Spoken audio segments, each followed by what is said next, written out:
It's an honor to be here on this momentous occasion. The road to get here was long, but the results will save lives. I want to thank my Senate Democratic colleagues, Senator Robert Peters, Senator Adrian Johnson, and especially Senator Celina Villanueva for her tenacity and dedication throughout this process.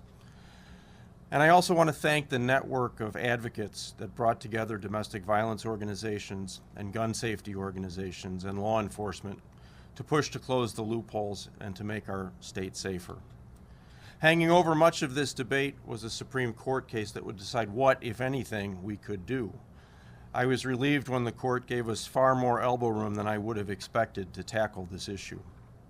And now we have, and we've done it in a manner that is effective and constitutional. I especially want to thank Karina's family for seeing this through and taking the extraordinary step of turning your grief into action. Karina's law is more than just words on a piece of paper. Because of the time and effort put in by everyone involved in making this law a reality, it is a comprehensive, effective plan to protect victims of domestic violence. It will prevent violence and it will save lives. There's a lot to say and a lot of complex emotions today. I'm very honored to be here today to finally get this bill signed into law. But the complexities of feeling of why we're even needing to do it in the first place. As legislators, we do this work understanding that there are going to be pieces of the law that most people don't really understand because of its complexities.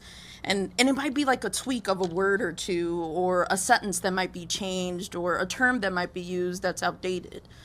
And for most part, the bills that we pass, it goes like that. We're just making government function. And then there are bills and issues that keep you up at night. I still remember the 4th of July weekend in which Karina and Daniela were killed. Because I remember hearing the news and knowing how close to home it was for me. Because it was. It was 3 blocks, unfortunately, the situation away from my district office, but about a mile away from my own house. I am a Little Village resident. They were neighbors. They were community members. And in the subsequent time of, this bill being worked through, there was a previous Senate sponsor, which I give a lot of kudos to, former Senator Cristina Pacioni-Zayas, who had initially brought forward the bill along with the advocates. The advocates came to me and were like, we couldn't think of a better person to help carry this with us.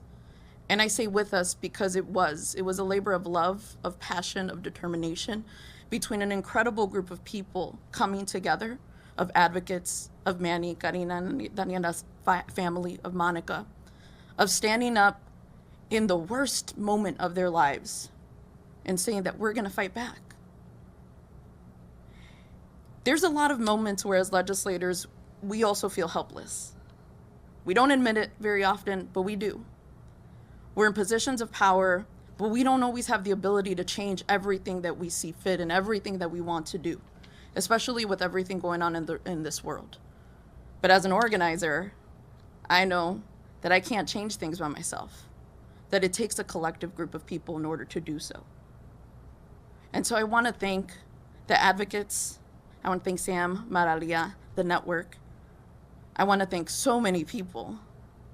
My colleagues, Representative Maura Hirschauer, who literally, we got here, and I'm proud of us for getting here. The Senate President for allowing me and continuously giving me support, and also having Ashley Jenkins Jordan, our Chief of Staff, help take lead on it. This is also her win.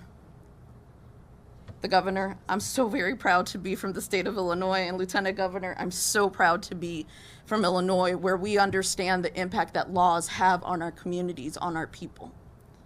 And I want to thank Manny and Karina and Daniela's family for giving us the trust to be able to stand by you with integrity, to be able to pass something and honor their names. Karina and Daniela's life already meant something. Their lives were already worth it. But now they're cemented in the history books. It doesn't make them any less important. They were always important. But now we're going to help others and hopefully prevent what happened to them to happening to other people. In the end, the reality is this. There are abusers that have access to guns and are not turning them in because they're using it in order to harass, to hurt, and to harm the people that they claim to love. And that's not okay. And in the state of Illinois, we are giving victims and survivors recourse to be able to do something about it. It was a simple tweak of the law, but it was very complex because it had to do with logistics, it had to do with coordination, and it was much more in depth. So while it was a regular law that most people would have paid attention to, it is who is at stake, the impact that has the potential to change the lives and the trajectory of lives in the state of Illinois. Now, I grappled with this all weekend. First, because I was like, I'm gonna try not to cry because I'm a crier. But second of all, because this was personal. In the past year, I have gotten to know Manny very well. He's worked in my office because I wanted, and it was really funny because after a press conference that we had to try to, again, continue to push on this bill, I got to meet with him and just interact with him a little bit and said, hey, you know what? If you ever just need to talk to somebody or you just want to stop by the office, we have snacks.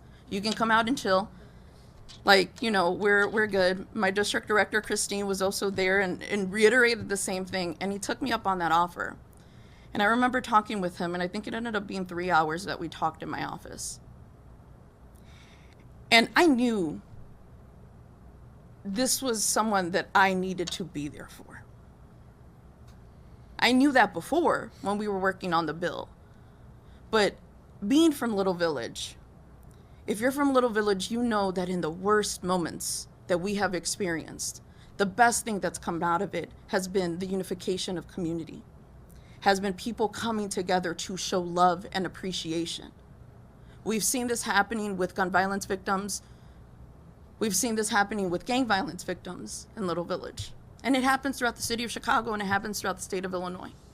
But in this moment, I knew, having lost my own mother so many years ago, what it felt like to not have that person in your life that helps guide you. And I hope that in the afterlife, our mothers had a conversation and somehow made this happen. And I'm glad to be able to now form part of a community that surrounds Manny, that surrounds Karina's family, Monica, all of you guys. To be able to be there in those rough moments, but also in the good moments like today. So I want to thank everybody involved for being able to make this happen, but also for getting us here, because today is a momentous day. Thanks for watching this video. Please like and subscribe to keep up to date with news from the caucus. For more information on what the senator is working on, please follow them on social media using the links in the description below.